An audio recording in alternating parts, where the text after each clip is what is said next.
Hello বন্ধুরা, welcome to my channel তিথিস লাইফস্টাইলে তোমাদের সকলকে স্বাগত জানাই।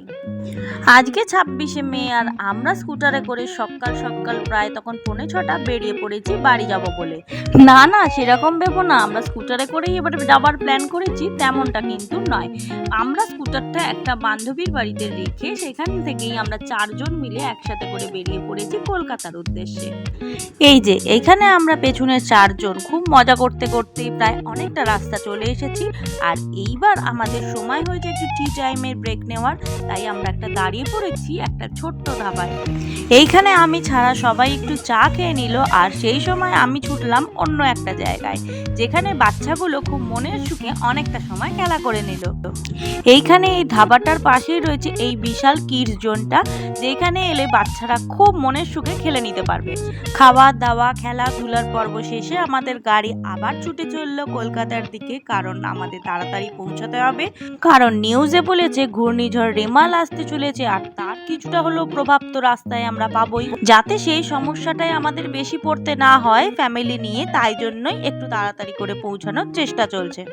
মাঝে একটা ধাবায় আবার দাঁড়িয়ে জল খাবারটা খাওয়া শেষ হয়ে গেল, আর তারপরে আমরা একটুও টাইম ওয়েস্ট না করে তাড়াতাড়ি গাড়িতে উঠে পড়লাম। আর গাড়ি কিছুক্ষণ যাওয়ার পরই রীতিমতন বৃষ্টি শুরু হয়ে গেছে, ঝেঁপে বৃষ্টি যেটাকে বলা হয়। উফ, আমাদের জামশেদপুরে এই কদিন যা গরম পড়েছিল, এই বৃষ্টি হওয়াতে যেন স্বস্তি মিলেছে কিছুটা। এই মেঘলা বৃষ্টির ওয়েদারে এই 4জন মিলে হই হই করে এত দূর অবধি যাওয়াটা ছিল কিন্তু সত্যিই অন্যরকম। আমাদের কিন্তু খুব ভালো লেগেছে।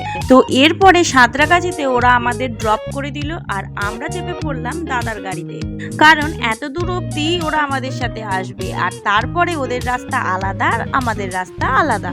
আর ঠিক সেই রকম প্ল্যানিং অনুযায়ী বাদশা ওর দাদাভাইকে বলে দিয়েছিল যে সাঁতরাগাছির ওই জায়গায় চলে আসতে, আর সেই মতন দাদাভাই চলে আসাতে আমরা মিট করে নিয়েছিলাম। আর তারপরে আমরা গাড়িটা শুধু চেঞ্জ করে আবার রওনা দিলাম কলকাতায়।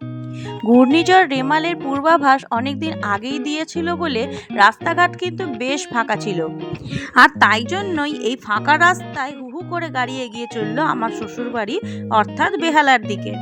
আর এইদিকে আকাশ কিন্তু বেশ কালো করে এসেছে, আর সাথে কিন্তু ঝড়ও উঠেছে। আর বলতে বলতেই নেমে পড়লো বৃষ্টি, আর আমার জানলার কাঁচটা খোলা থাকাতে আমি একটু সেই বৃষ্টিতে হালকা ভিজেও নিলাম, আর পৌঁছে এলাম আমার শ্বশুর বাড়িতে। এই ভিডিওটা তোমাদের কেমন লাগলো আমাকে কিন্তু অবশ্যই কমেন্ট করে জানিও, আর ভালো লাগলে লাইক শেয়ার সাবস্ক্রাইব করতে কিন্তু ভুলো না। আজকের মতন টাটা, দেখতে থাকো তিথিস লাইফস্টাইল।